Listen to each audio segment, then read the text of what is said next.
sign that way. When you finish, you just go sit down, and you don't have to call up the next person.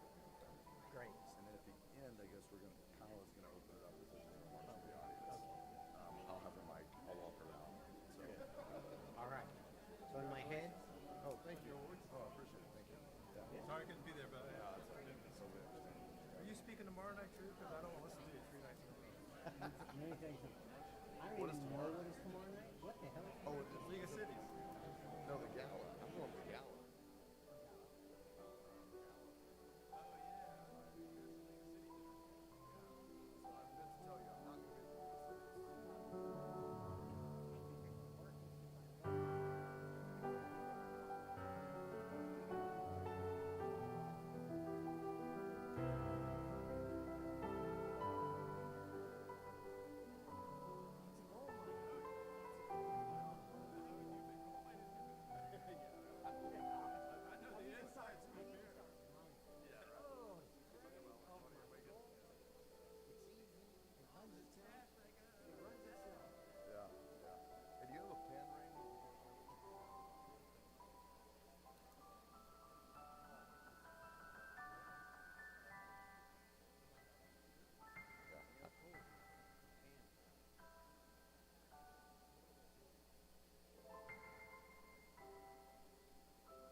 Good evening.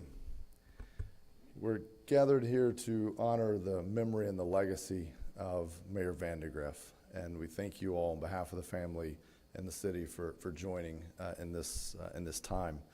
I can share. I didn't know Mayor Vandergrift extremely well personally, but I'd heard his name many times growing up as a child in this community. You knew the Vandergrift name, and never would I have dreamed that one day I would share a title that he had, and one that I know that he took great honor in having of mayor, and respected greatly that. And then I can share, once I was elected mayor, he was one of the first people to reach out to me and wish me all the best and tell me that he was there for me. And our paths would cross on occasion, and I always respected how he handled it, and that he never reached out and tried to be the proxy mayor, but I always knew he was there for me. If I needed someone who understood the weight of the position, he was there for me in that capacity. And that was really all he ever tried to be for me, and I felt like he was someone that brought that to the table and that respected that. So, I as I said, I didn't know him extremely well personally. So all the stories and everything I've come to learn about this man, a lot of them have been from other folks. And I'm happy to share today that we have some folks here with us today that did have a chance to serve with him, work for him, work alongside him, serve as colleagues and peers of his. And we're going to hear from some of them today and hear their stories. And I look forward to that. I want to acknowledge we have members of the family here with us today. Of course, his wife Pam, his son Adam, his sister Mary is here, and other members of the family. Colby couldn't join us, but we certainly have him in our hearts today. So with that, we're going to open with prayer. If Pastor Pete Carter would come and lead us in prayer, if you don't mind standing for that prayer. Let us pray. Most holy and most gracious and most kind God, we come to you today as we take time now to reflect on the life, the legacy of one who gave service to this community, James Vandergrift. We pray, oh God, that you will continue now to let his legacy live on, all the things he taught, all the things he shared, and the love and the fellowship we've had with him. We pray, oh God, that you be with his family, that you continue to increase in them. Letting him know, oh God, that his contributions will continue to live on in the life of this community. Let them know that they can be proud of the work that he has done. And now as he's taken his rest, oh God, we pray, oh God, that you will continue to bless this community as we go forward, that we may live up to all the work that he's instilled in this community, that we will continue on to build a better community where anyone that comes here will see that this is a place of love, joy, and peace. Give us comfort, give us strength, and most importantly, give us love. It is in your matchless name we pray. Amen.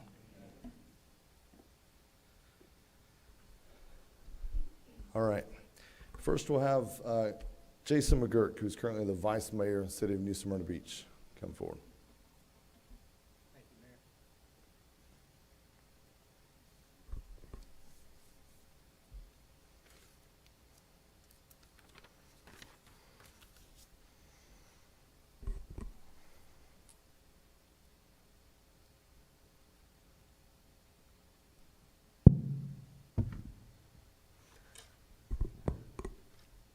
Good evening, everybody. Thank you for coming tonight. Tonight, I'm not talking about a man and his passing. Tonight, I'm here to celebrate the life of a good man. This is what happens when the flowers are taller than you. So I'm going to step out here. Celebrating a man's life, a great man. The best way I would like to handle this is if everybody had 2 cocktails when they were walking in the store. That would be the closest to an Irish wake that I can get. So, Jim Vandergrift, a mentor to me. I have served 10 years on the city commission, and I owe a lot to that to Jim Vandergrift. He was a wonderful person. And the word that I want to use for him is unflappable.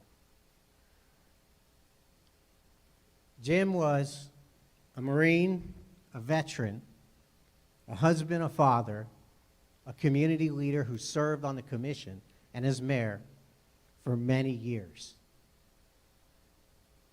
Unflappable. I never saw him get mad. I've never seen him lose his cool. And I've never seen him lash out when he was under stress.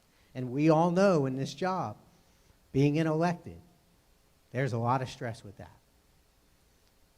Jim told me a story once. Actually, it was a story on how to catch snook. He said, Jason, I go out after midnight, and I go out on my dock and I toss a plug, a Yoziri lure that he said he used. And he said, I bring that across the light. And those snook just love to hit it, tear it up. And I thought he was actually telling me about how to catch snook. And after years passed, and I served in public life, I would find myself up at 2:30 in the morning, things running through my head. And at some point, it dawned on me.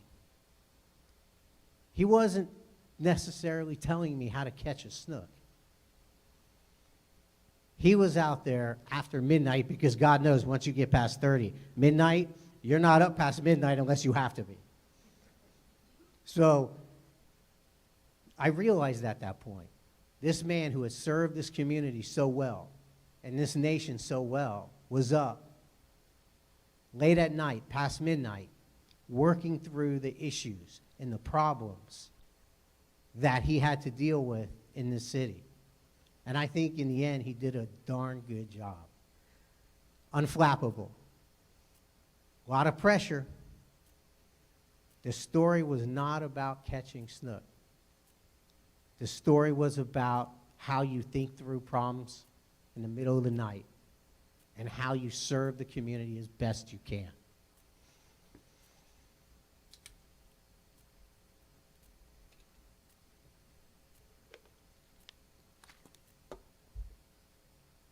Like Marco Rubio here. Right out here in this park, probably about 100, 200 feet from here, one of the first times I saw Jim Vandergrift, before I was elected, before he helped me out, probably I don't even think he knew who I was. He was standing out there with an easel, and he was trying, there was some event out there, I can't remember what it was, but he was by himself and he had an easel, and he was trying to catch anybody who would walk by. And he would tell you about this idea he had called the Marine Discovery Center. And everybody walking by, you know, first of all, most people didn't want to stop or they listen, and he goes into his pitch, and people start, you know, half interested, they want to walk away, but he was so passionate about it. But the most important thing was, anytime someone criticized it, or wasn't sold on it, or said, how are you going to pay for it? He sat there as calm as could be. And he talked to the people and said how great it would be to have this idea as a reality. And he wanted it out there on that AOB site. By himself, standing out there. That was that's what I remember as an individual as unflappable. He can take it all. You come at him, you're mad, you're angry, you're upset, you don't agree with him, you disagree with him. He sits there and he was always calm. He was always willing to listen to what you had to say. And I got to tell you, that's tough. I like to think I'm a calm person, but I got to tell you, I get people jump on me. My instinct is to jump on them back. I mean, this guy was a Marine. He was a veteran, fought in Vietnam, and this guy could take almost anything. And he did that on the dais too. Very, very impressive. That Marine Discovery Center, it was his passion. And now there's so many people affiliated in this town with that Marine Discovery Center. And it really is due to this man who took the time and would stand out there by himself with that easel, trying to convince the community that it would be an important asset to the community. I never would have imagined watching him doing that the Marine Discovery Center would end up what it is today. That man made that happen. Shark City Jim. Shark City Gym. Who's been in there? It wasn't very sharky. I would love to go to that gym. It was amazing. This thing was this old building. I walk in, it's an old building. It looked like something out of the 1970s.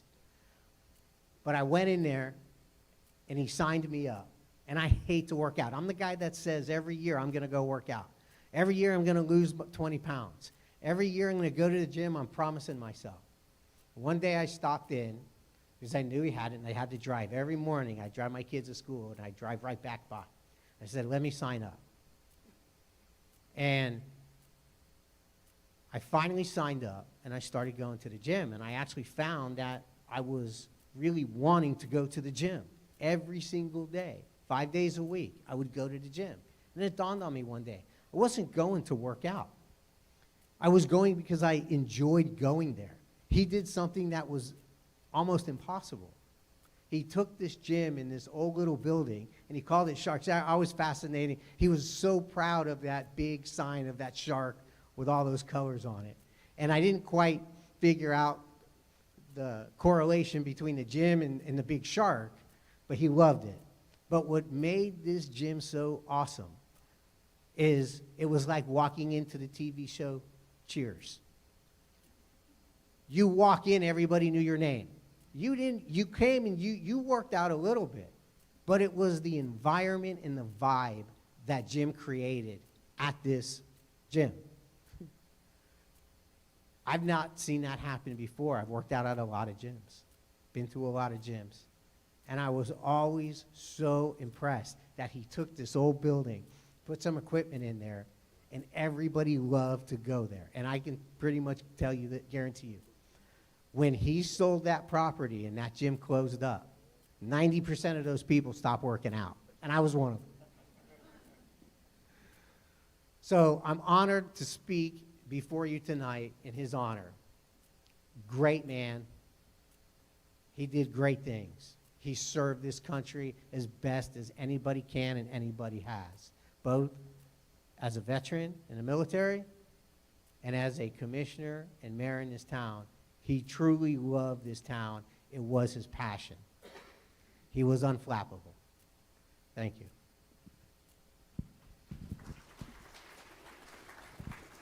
Thanks, Jason. You know, I've heard that many times as other folks have talked about former Mayor Vandergrift, that unflappable. Khalid's used that description as well. So we'll now hear from Mayor Hathaway, former Mayor Hathaway of City of Smyrna Beach. Mayor.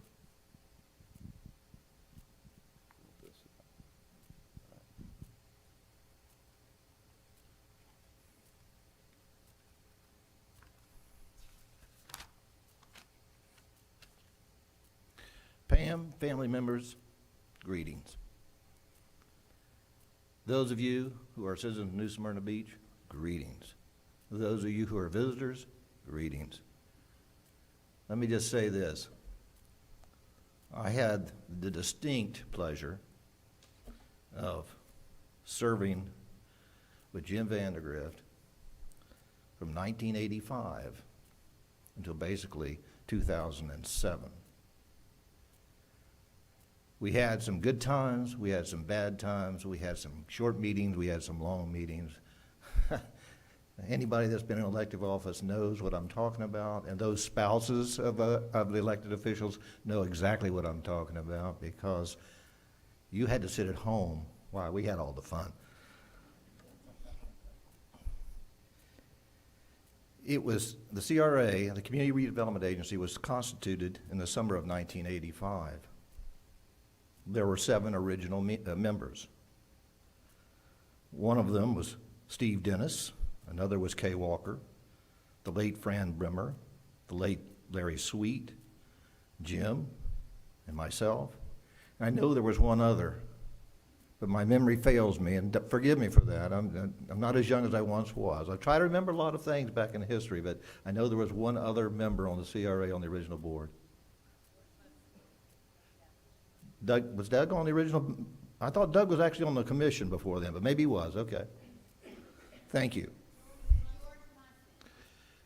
George wasn't on the original CRA. George was the mayor who picked the CRA. What was one of the elected officials that picked the CRA. And you have to understand, the first couple of years of the CRA, there was no money. It was a tax-driven machine that required dollars and cents. So we just met, and we discussed things, how we wanted to see the city grow, and what we wanted to see, Flagler Avenue, Canal Street, and the various other arteries around those streets, how we wanted to see them develop. And we had very good input from all of those citizens that came and served. One of the things you had to be on the CRA was you either had to have a business in the CRA district, you had to own property in the CRA district, or you lived in the CRA district, or you were an employee of someone who had property in the CRA district. So it was all, if you will, understood by those members how this was to function. Jim was smarter than the rest of us because he realized in 1988 where the money was coming from. And it certainly wasn't coming from the CRA coffers, it was coming from the city commission. And so Jim had the bright idea to leave the CRA and run for elective office on the city commission. Well, he ran and he won. Congratulations to him for that great election. He then went on, and a few years later, I got on the commission in 1994. And in 1995, our distinguished George Musson, who was mayor for 17 years, had an untimely heart attack. And it was in the month of May of 1995. Jim decided, and I think he had decided prior to George's untimely death, that he was going to run for mayor at the next election, which would have been in 1996. But Jim said, I'm going to run for mayor. And in the interim, George Beasley, who was then our attorney, told Jim he had to resign in order to seek the mayor's seat. Well, I'm not so sure George had it quite correct in terms of when he had to resign, because Jim resigned right after George's death, which left only 3 members on the commission, myself, Aretha Bell, and Bill Rogers. And Bill Rogers was serving as acting mayor during that time. And also during that time, we had to do what was called a lot of quasi-judicial public hearings, which meant that we had to agree on how things moved forward, but we had to act as judges, not as an elective body. And that's a pretty hard thing to do when you're an elected body and you're trying to please your constituents, and at the same time you're supposed to be a judge and listen to the evidence and make a judge's decision. But we got through that summer, thank goodness, and Jim got elected as our mayor, and I got to sit next to him from 1995 all the way till 2007.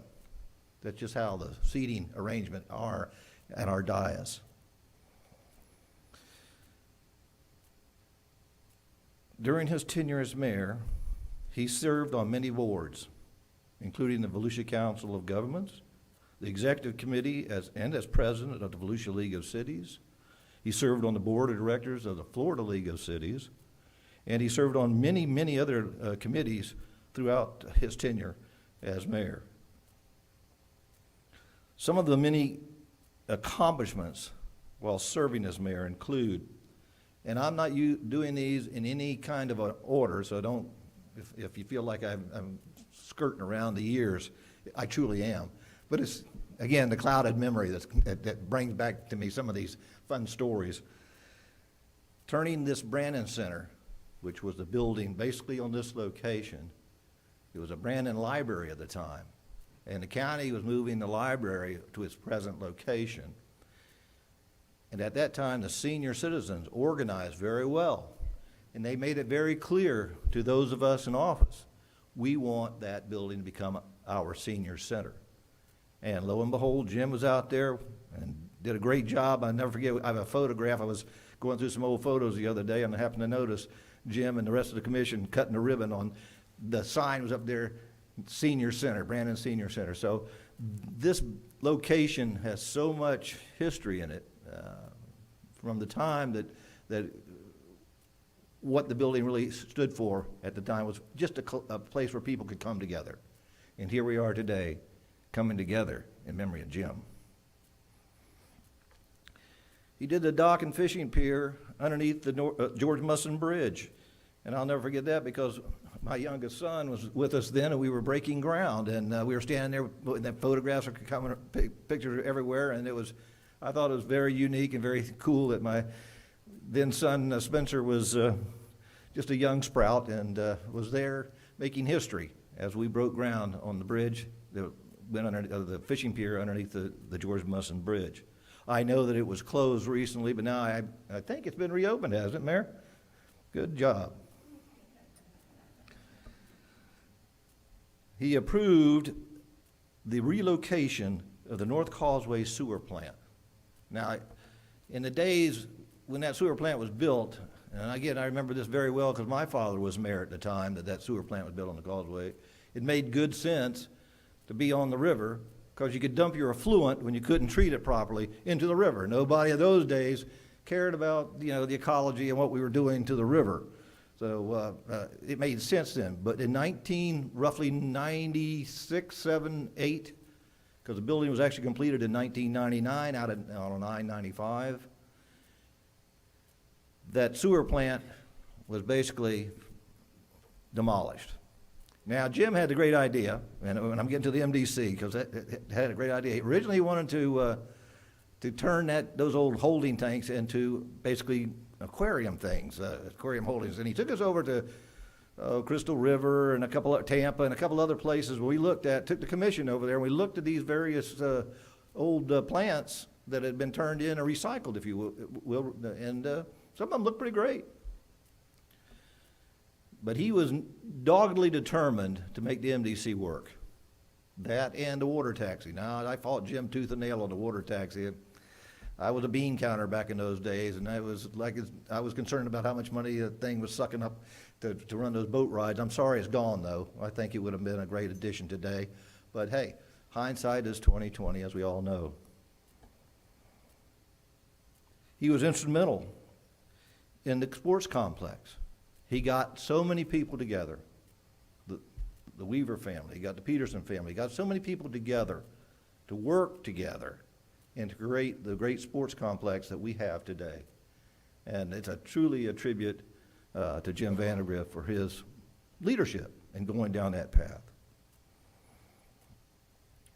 The doubling of the size of the city of New Smyrna Beach and area, to me, I thought that was probably Jim's greatest achievement as an elected official, because he took New Smyrna Beach and he spread it out all the way to Huntingcamp Road. And to me, it was a great achievement because it laid out how we were going to develop out to the western portion of New Smyrna Beach. People would call New Smyrna proper Old New Smyrna, and western New Smyrna, New Smyrna. So I think that had a lot of ideas about how we could make housing out there, how we can make commercial activities out there. And I think we tried to do a very good job of doing it. Now, many of you will recall back in about 2005, everything kind of tanked. We kind of lost all those folks who wanted to invest and had promised to invest, and we kind of sat idle for a while. And it's too bad, because today people say, well, look how busy we are on 44. Look at what's happened to the city of New Smyrna Beach. Well, we laid it out to work in 2005 when we didn't have quite as many people that wanted to come to New Smyrna Beach as we do today. Orlando has grown by leaps and bounds, and everybody in Orlando wants to be a New Smyrnan on the weekends. He oversaw the passing of the citywide election for a general obligation bond, and it was successful. And what did that do? That gave us 4 fire halls, the EOC center out by the Walmart store. It gave us a new police station, and it gave us miles of sidewalks. And it was, good for Jim for having the foresight to realize we needed to take down these old buildings, we needed to move forward, and it was accomplished. It was accomplished in his lifetime. He saw all of those come to fruition. So more issues were handled, and much of our city's planning is all in Jim's pocket as far as I'm concerned. He did it. He brought it to the commission, and he helped us see the light. We had a great staff back then. We had Frank Roberts was the city manager. We had John Haygood was the assistant city manager. We had Khalid Resheidat was our city engineer, and of course he's risen to the ranks, as we all know. And we had a good team back in those days, and we still have a good team. Frank, I'm not going to cut you out.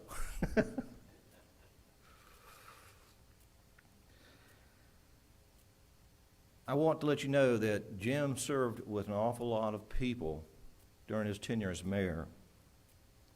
And they included the late Aretha Bell, the late Joanne O'Bannon, the late Larry Sweet, Bill Rogers, Randy Richenberg, Jack Grasty, and myself. And like I say, I was the fortunate one. I got to sit next to him all those years. God bless you, Jim.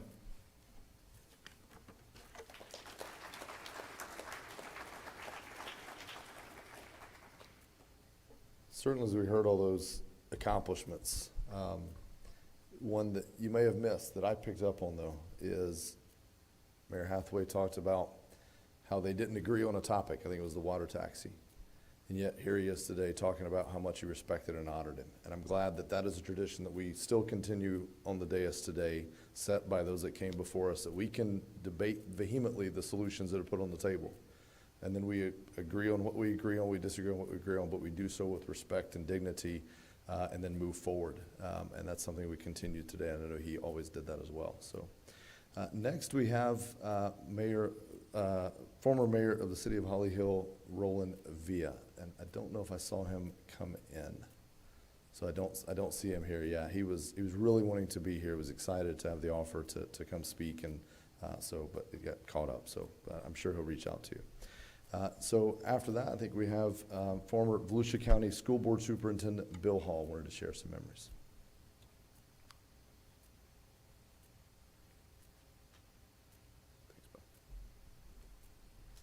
Yep, you see me limping. That's the result of an old knee injury. I am going through therapy. I will get better. Well, thank you for asking me to say a few words about Jim.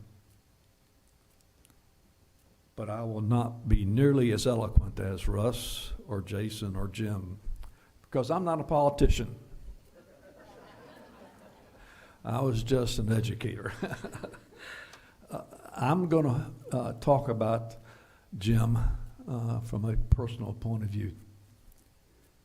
And if I say Tootie, for those of us who knew him from way back in the 50s, we always knew him as Tootie.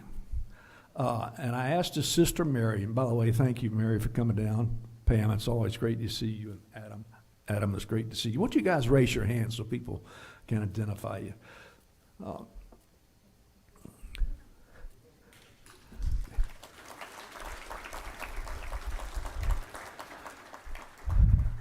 Tootie was raised by his aunt, Bertie Lee Johnson, who worked at McCrory's on the corner of Canal Street and South Orange.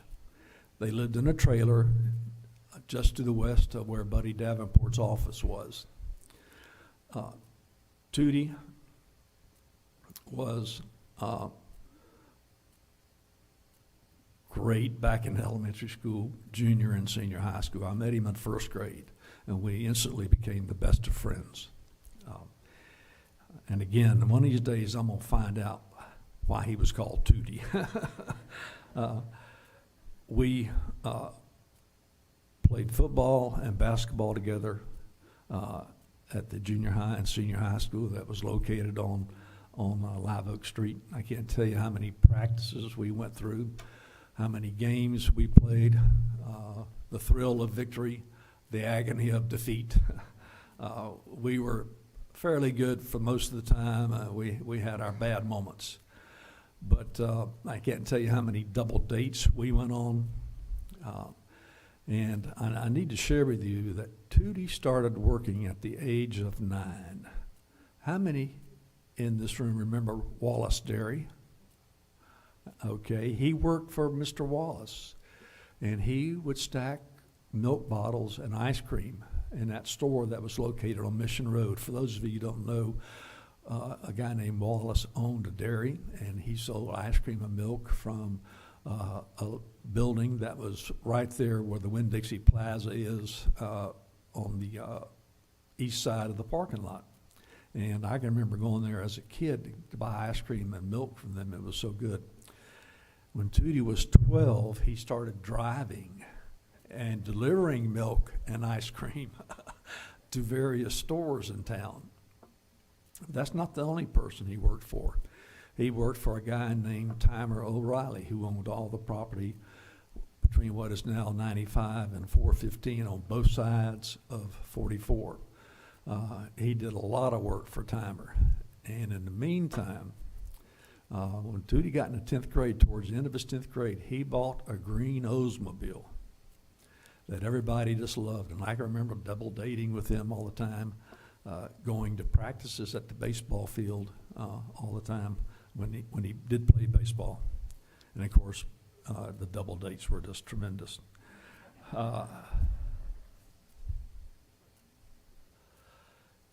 He graduated in 1964 and shortly thereafter joined the Marine Corps.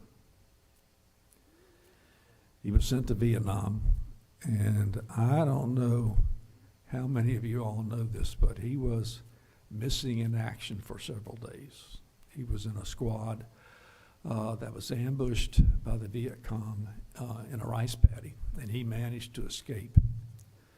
But our forces found him and rescued him. But when he came and when he left Vietnam, he was home for a month, and he called me. Excuse me.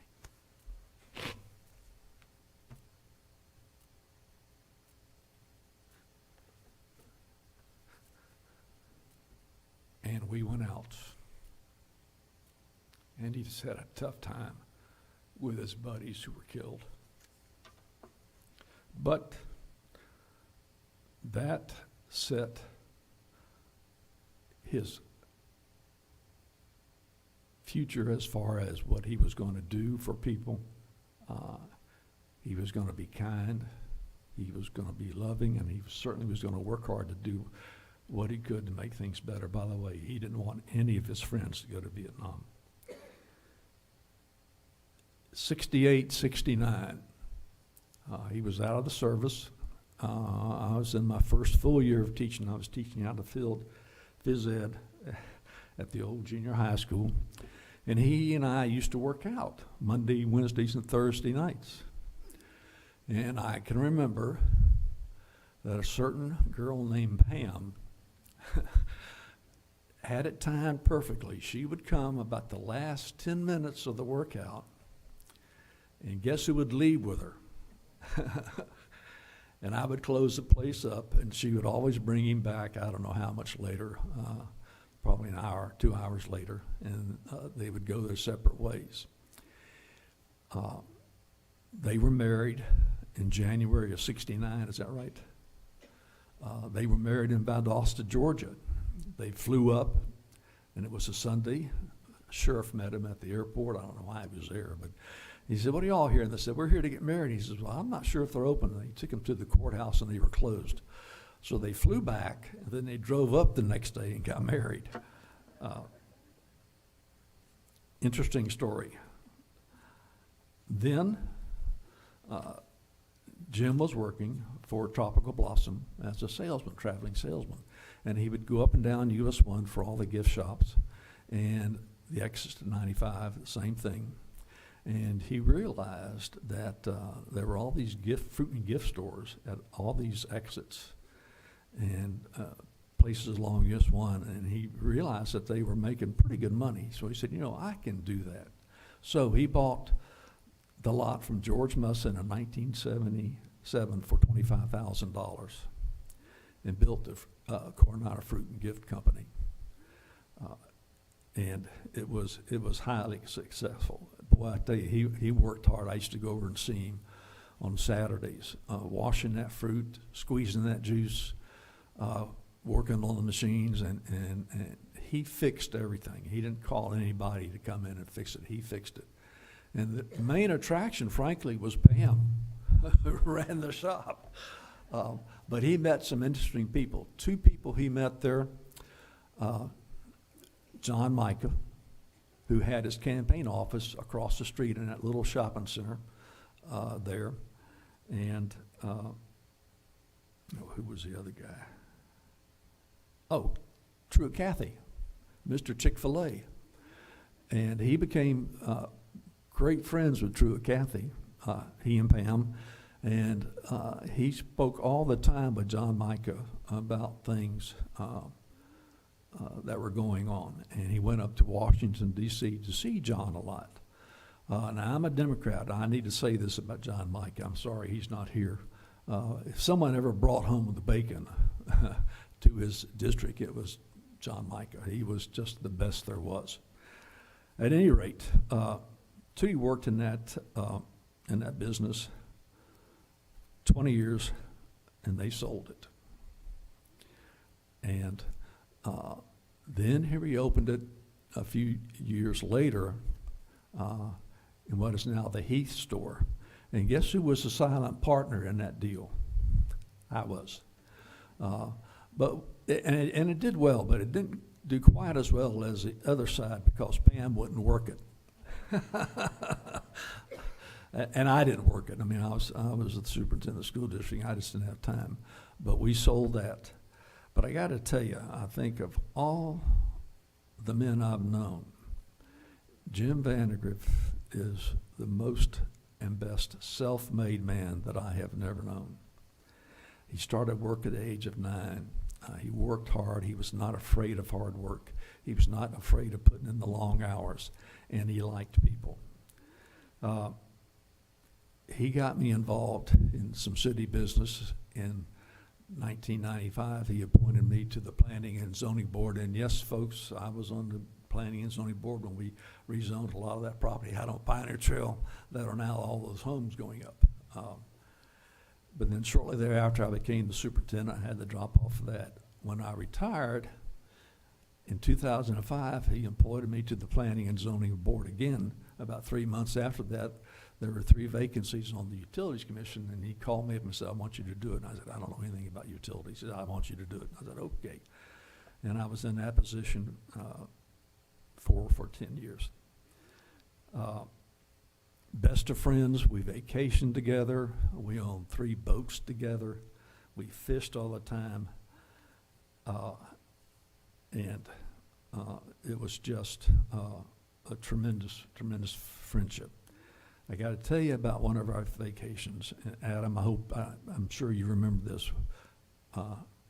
My mother at the time owned the place up in Balsam, North Carolina, which is in the Blue Ridge Mountains. And we went up there with the Vandergrifts for a vacation. My wife, Vicki, and our 2 daughters, and Colby and Pam and Adam and Tootie. And we always told ghost stories at night. Now, there's no street lights up there. I mean, this is a little hamlet, and as dark as can be.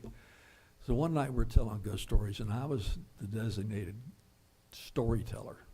And most of the time it was Pam, Vicki, and I in a room. This night it was just Pam and I. And I had told Tootie during the day, I said, now when we start telling the stories, you just go out the back door, and the garage is underneath the bedrooms. Get a ladder, put a sheet over you, climb up that ladder. And when I get to the punchline, I told him what the punchline was. I said, you go boo. Well, he did that, and I thought the kids were going to die. They were so scared. Well, heck, I was too. I mean, I screamed, Pam screamed. Then he climbs down, but he forgets to take off the sheet. And there was a mountain dog up there called Champ, and he was called Champ for a reason. He was the toughest dog in the mountains. No other dog would mess with him. All of a sudden we hear this, help, help, and it's Tootie hollering help because the dog was growling at him, was getting closer and was going to attack him. I finally got smart and said, Tootie, take off the sheet. And he did, and he was okay. We talked all the time. He would run things by me about city business, and I'm not sure how good my advice was. I would run things through him about the school board and issues that we were facing. I needed to share just one story about the school system. many of you remember we passed a half-penny sales tax in 2001. And out of that sales tax were going to be 7 new schools. One was a replacement for the old high school on the Causeway. Well, thought I was smart enough to think I wanted another signature high school like Mainland High School. If you've been by Mainland, you know what a great looking school it is. Well, I wanted a second school to be a signature school. Well, what's the next most traveled place in the Volusia County? State Road 44. So Tootie and I got in touch with Rusty O'Reilly, who had inherited the property from his dad, Timer. And he agreed to sell the school board 100 acres for $5,000 an acre. It was worth $15,000 an acre to build a school. And we were going to build it there. Now, yeah, there were some people there were some environmentalists who said, no, we don't want it to go there. And some hunters who said, we don't want it to go there. It was about 3/4 of a mile west of 95, a little bit west of where Walmart is now. I get a phone call one day from my person in charge of the facility. She said, you got to come down to the property. So I'll go roaring down there, and it's about 9 o'clock in the morning. It rained for 3 days. Walked out on the property, and she said, you can't go out there. And I looked out there, and went about a foot of water. So we called in an engineering firm from Orlando to an environmental firm. And they said, well, you're going to need to buy at least another 100 acres, and you're going to have at least 20 retention ponds on it to drain that property. I said, we don't want to get in that business. So we decided to build it on 10th Street. Jim was there for the groundbreaking in 2004, right before I retired. And I said, we're going to need to pave 10th Street from US 1 all the way over to Mission Road. I said, but no, you only own it a few feet past the high school. He said, don't worry.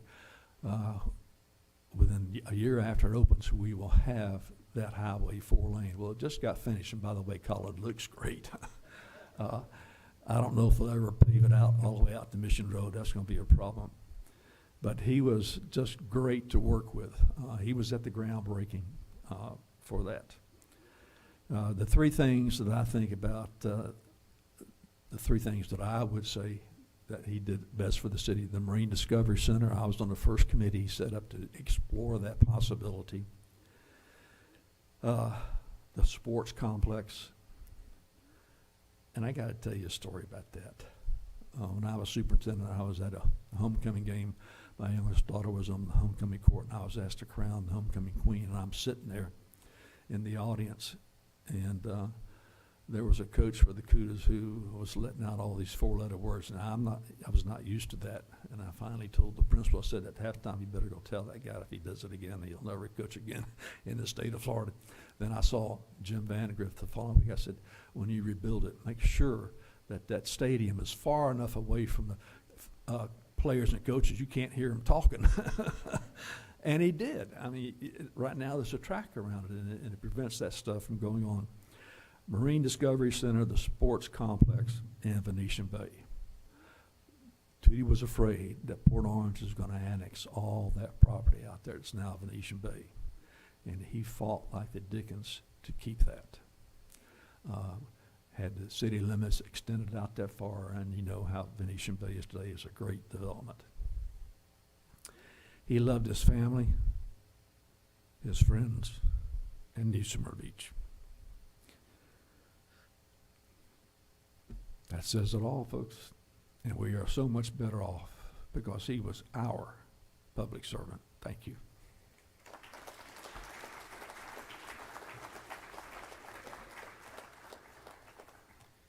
Thanks, Bill. He said you were friends and family friends, but then you said you had 3 boats together. And I don't know too many friendships that can survive owning 3 boats together. So that cemented it for me there. So, Bill, I'm glad to report I have no other politicians on the speaking, but we do have an attorney next. So I don't know if that's better. I don't know if that's better or worse, but here he is, former City Attorney Frank Gummey.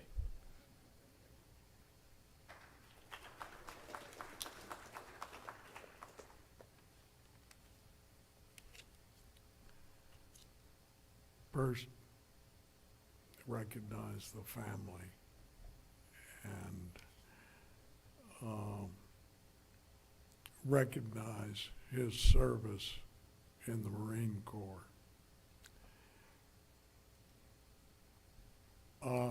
I knew Jim before I came down here, and he recruited me to come as city attorney. And my thanks for that is that I always reminded him that he was 4 months and 2 days older than me.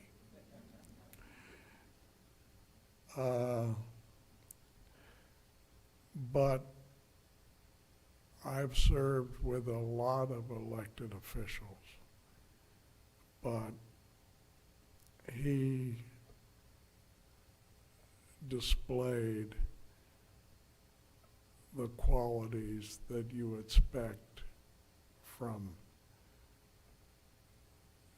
everyone who serves in public office.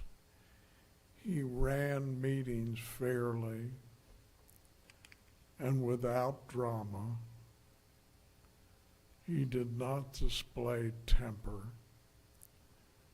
He treated people fairly. He facilitated transitions in administrative leadership, which was a difficult thing to do. I was not here when New Smyrna Beach reached out and established itself west of I-95. But I dealt with the agreements that were made, and they were spectacular. And New Smyrna Beach's future is guaranteed long into the future. He understood the relationship with the Utilities Commission, and he worked to correct it. And that was something that was dumped on me about 2 months after I came here. But I was sitting in my office and I had a commission workshop on the speaker system, and all of a sudden it blew up, and I ran in there and said, we'll work it out. And that's what he led us to do.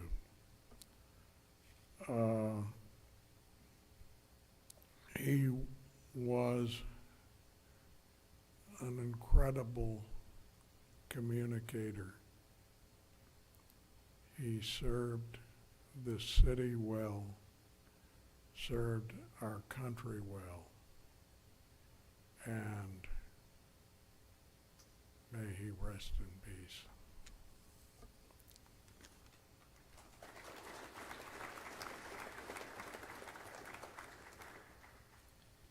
Thank you, Frank.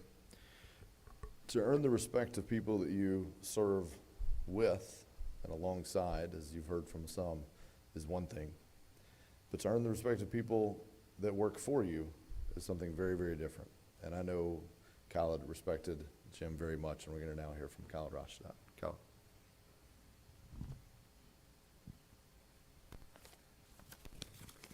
Good evening, Pam and Adam and the rest of the family. My deepest condolences. I honestly did not expect to be standing here so soon to honor Mayor Vandergrift. And it took me back to 1989 when I joined the city. And it wasn't a few months that I formed a strong bond with Mayor Vandergrift. And when I came, I actually was staying at the motel because I didn't have a place to stay. And the minute he found out, it wasn't about an hour, there was a neighbor right next to you that he was on the airport advisory board, that he was managing Truett Cathy's homes on 44. So he got me the house there, which was very appreciative, but that shows the human side of him.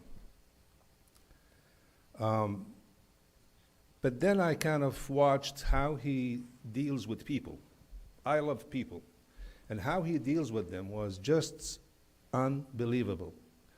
We had so many people who complained and so forth, and I would go out with him. And just his coolness and his calmness would kind of calm everything down. We had an incident on the beach side where our crews, they went out there, they trimmed bushes that they were overgrowing over the sidewalk. So people called in, they complained, our crews went out there and they butchered them. So the guy called, he was just livid. He was so upset. It's bushes that his wife planted, and so I was going out of City Hall, and Mayor Vandergrift was walking in, and he's asked me, "Where are you going?" And I said, "I'm going over to the beach side," and I told him what the story is. He said, "I'll go with you." And I stood there and I watched. The guy was about to kill us. And in 2 minutes, we were best friends with this guy. We planted some shrubs for him, and off we went. And then I watched him in city commission meetings. And in particular, probably the last 6 months of his term. And I was sitting in the audience, and I could watch what's going on. And I just couldn't believe that someone would stay that cool during this whole time. And I asked him after he retired, and he said, "One day you will learn that." And I said, "How?" And he said, "You would never, ever show anybody your emotions." So I learned that from him. He would always text me, Thanksgiving, Christmas. He knows I don't celebrate these, but he would text me. But that just to show you the significance, his memory is so good. We go to lunch, we start going to lunch once a month. It's a tradition that we've done that for the last 8-9 years. And we go there, him and Chris Pappas and I, and we start fighting who's gonna pay. So what did he do? He would go early, give his credit card to the waitress and say, "Don't take from them." His accomplishments, I mean, Mayor Hathaway talked about his accomplishments. And I want to say there's two people that really made an impact on my life with the city, and it is Jim Vandergrift and Jim Hathaway. These two people, they took me under their wing. The respect that I have with them will stay with me forever. So when I saw Mayor Vandergrift 2 days before he died, and knowing how strong he is, I was wondering in my mind, what am I gonna see when I walk in? And you remember, Pam, when I walked in on Thursday. And his smile was this big. You would never, ever think that he was about to die. He was so strong, and he had that smile, even though he knew he was counting down his days. And so then I went the next day, and Sandy went with me there, and it was the same thing. And I remember Sandy asking him, she's like, "Do you feel like eating anything?" And he said, "No, I have no appetite." And she said, "Mayor, if you think of anything, call us, we'll get it for you." And what does he say? "You will find about me in the paper." And that's that composure that he had and the smile that he had would remain with me forever. He has such a special place in my heart, Pam, that I would never forget him. So my condolences to the family, to Adam and to Kobe and to the grandson and to the rest of the family, because he is and he was a good man. So thank you very much.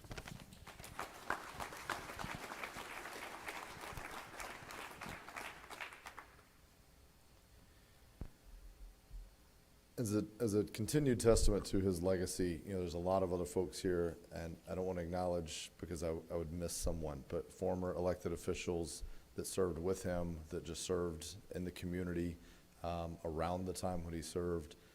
Many of them are here today to honor him, so and the family. So I think we wanted to open it up. If anyone from the audience had any brief comments for the family that they wanted to share, we do have just a moment or two for that, if there's any just brief comments. All right. I know many have had time to reach out, so we understand. With that, I'm sorry. Yes, so with that, we thank you all for being here. We do have refreshments here. The family will hopefully be staying for a little bit, and you can share your thoughts with them personally. So thank you all for coming. Have a good evening.